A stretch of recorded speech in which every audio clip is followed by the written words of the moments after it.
Առաջ անցնելով մեր օրակարգի կետերով ցանկանում եմ ողջունել Տիկին Հայկոյ Հարությունյանին, որը Արևելյան գործընկերության ինդեքսի փորձագետ է եւ նաեւ Քաղաքասարակության ֆորումի անդամ է։ Շնորհակալություն ձեր մասնակցության համար եւ այսօր մեզ հետ Երևանում լինելու համար։ Նա կներկայացնի 2025 թվականի Արևելյան գործընկերության ինդեքսը։ Պատվարժան անդամներ, ԵԽԽՎ մասնակիցներ, շնորհակալ եմ այս հնարավորության համար, որ ներկայացնելու 2025 թվականի կարևորագույն արդյունքները եւ ինդեքսները։ Ես ձեզ կներկայացնեմ հիմնական միտումները, բայց նաեւ առաջարկություններ կտամ,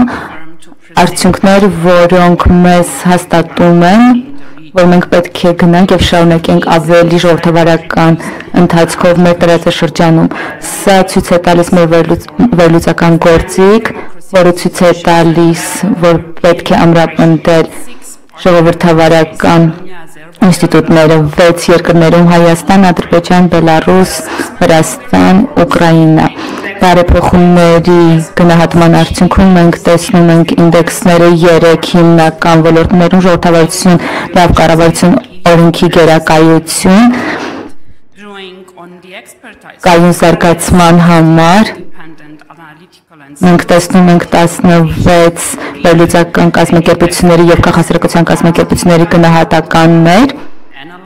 որակի վերլուծություններ, որոնք ցույց են մեզ տալիս ներսից միտումները, նաև ցույց են տալիս առաջարկություններ կամ միտումներ, զարգացման միտումներ, բայց միևնույն ժամանակ նաև հետընթացի 2023 թվականից, երբ ENP-ն ներկայացրեց իր ինդեքսը միևնույն շրջանակում, խորհրդարանական հանձնաժողովում տարածաշրջանում մենք տեսնում ենք, որ Մոլդովան եւ Ուկրաինան շարունակում են իրենց հանձնակատարությունը տարածաշրջանում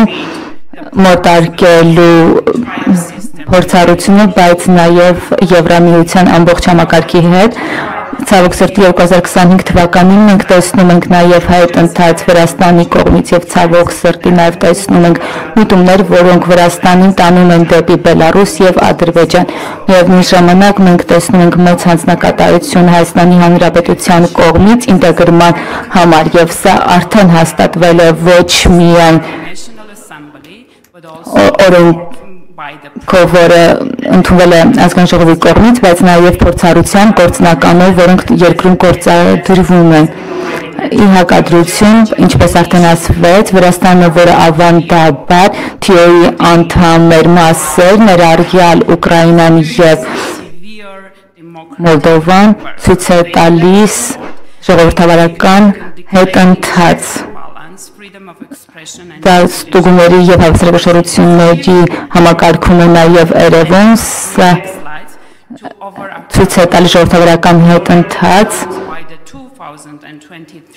որը 2023 թվականի հավելումով էր արդեն իսկ երևացել եւ հաստատվեց 2025 թվականում։ Երբ գնում ենք ինդեքսներին, ընտրական եւ ավանդական ինստիտուտները մնում են փխրուն ամբողջ տարածաշրջանում, շատ դեպքերում փխրուն քաղաքական միջամտությունների արդյունքում այդ ինստիտուտները հնարավորություն չեն ունեցել դիմակայելու մարտահրավերներին եւ սա նաեւ Վրաստանին եւ Ադրբեջանին, երբ մենք տեսնում ենք, որ էլեկտրական ընթացքները եւ մյուս կողմից վերջին խորհրդարանական ընտրությունների ժամանակ Մոլդովայում մենք ունեցել ենք որոշակի հույս ժողովրդավարական դիմականության առումով, հաշվի առնելով նոր տեխնոլոգիայի եւ կոնկրետ հասարակական բանականության զարգացումների միտումները հաշվի առնելով առաջընթացի մեկ այլ ոլորտ, որտեղ ինդեքսի ցուցանիշները ցույց են տալիս հավանական ներգրավում տրանսպորտի եւ կապի ոլորտում, որը վերջին տարիների ընթացքում էականորեն բարելավել է, մենք տեսնում ենք ԵՄ ստանդարտների չափանիշների հետ ներդաշնականացում, թեպետ պատկերը մնում է խառը եւ տարբեր, մենք կարող ենք որոշակի դրական միտումներ հստակեցնել եւ նույնականացնել եւ սա ցույց է տալիս, որ եթե բաց ես բարեփոխումներին, առաջընթացը հնարավոր է անգամ ոչ այդքան կայուն միջավայրում եւ այս համատեքստում ես կցանկանամ առաջ գնալ առաջարկությունների հետ կապված, որոնք ժողովրդավարության ոլորտում օրենքի գերակայություն պահպանել Եմեն շարունակում է մնալ ներգրաված առանց նախապայմանների եւ հաշվետվականության մեխանիզմում, սա նշանակում է, որ աջակցությունը պետք է լինի չափելի հիմնարար ազատությունների համար, արտահայտման ազատության, ասոցիացիաների ազատության եւ այլնի համար, համագործակցությունը քաղաքասարակության կազմակերպությունների հետ, հասարակական ակտիվիստների հետ, օրենքի գերակայությունը պետք է ապահովի թափանցիկություն եւ ավելի մեծ աջակցություն ԵՄ-ի կողմից եւ ներկայիս միջավայրում, որտեղ մենք տեսնում ենք քաղաքասարակության համար խարխուլ միջավայր, սա նշանակում է, որ ԵՄ շարունակում է իր աջակցությունը եւ բովանդակալից աջակցությունը քաղաքասարակությանը հակակոռուպցիոն եւ ինստիտուցիոնալ ամբողջ լիարժեքության առումով մենք պետք կարող ենք ասել, որ սա պետք է մնա առաջնահերթություն տարածաշրջանում բոլորի համար, մինչդեռ մենք տեսնենք, որ կան որոշակի զարգացումներ ինստիտուցիոնալ մակարդակով, դեռևս կա արդյունավետ գործարք աուդիտի արդյունավետ գործարկման պակաս, որը նաև չի կրում ամբողջական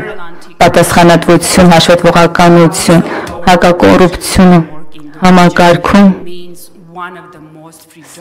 ամենափխրուն ասպեկտներից մեկն է, եւ մենք տեսնում ենք, որ կան իրավական հիմքերի փխրունություն Հայաստանում, Մոլդովայում, Ուկրաինայում, այստեղ իրականացումը շատ թույլ է համարյա թե 0-ի եւ օրենսդրությունից անդին պետք է մշակութային անցում տեղի ունենա հանրային վարչարարությունը եւ հաշվետվականությունը ամենակարևոր ոլորտներից են զարգացման համար, ժողովրդավարական զարգացման համար տարածաշրջանում երկրները դեռևս պայքարում են, որպեսզի պահպանեն այս սկզբունքները կապված աշխատանքի ընդունման, ցածր վարձատրության հետ կապված ռիսկերի հետ, վարչական հանրային վարչարարության ոլորտում այստեղ կառավարական բարեփոխումներ են անհրաժեշտ, որտեղ ԵՄ աջակցությունը նույնպես շատ անհրաժեշտ կլինի օգնելու ոչ միայն տեղական կառավարություններին, բայց նաև տեղական քաղաքասարակությանը եւ անկախ փորձագետներին վերանայման մեխանիզմներ ներառելով եւ ԵՄ եւ ոչ ԵՄ փորձագետների, ինչպես նաեւ ներառելով օպոզիցիային հանրային բարեփոխումների օրակարգ, ինչպես նաև նմանատիպ օրակարգերի իրականացում, սրանք իրապես շատ կարևոր են եւ այս ամեն կխրախուսի ԵՄ գործընկերներին, բացի այդ արժե նշել, որ խորհրդատվությունը քաղաքասարակության հետ իրապես շատ կարևոր են այս առումով նույնպես լավ փորձառություններ են դիտարկվել Մոլդովայում, որտեղ կառավարությունը հանձնարարություն է վերցնել ներառվել քաղաքասարակության գործընթացներում, բայց ցավոք սրտի սա ինստիտուցիոնալ փորձառություն չէ եւ այլ անդամ պետությունները արևելյան գործընկերության չեն այս օրինակին չեն հետևում Տնտեսական դիմակայությունը պահանջում է տեխնիկական աջակցություն ինստիտուտների համար, թվայնացում եւ մեծ եւ փոքր միջին ձեռնարկությունների համար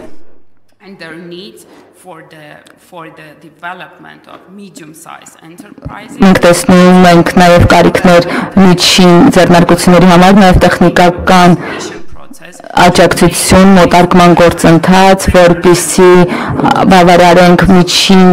չափի ձեռնարկությունների, միջին ձեռնարկությունների կարիքներին, շատ կարևոր է նաև բարձրացնել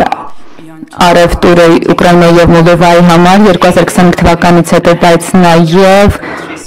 վերցնելով այս դիտարկումը եւ գնանք առաջ այլ երկրների, այդ թվում իմ երկրի Հայաստանի համար, որտեղ կա ներուժ, բայց նաեւ ԵՄ-ի կողմից տեխնիկական աջակցության կարիք կա, էներգետիկա եւ կայունություն տարածաշրջանում ընդգծվում է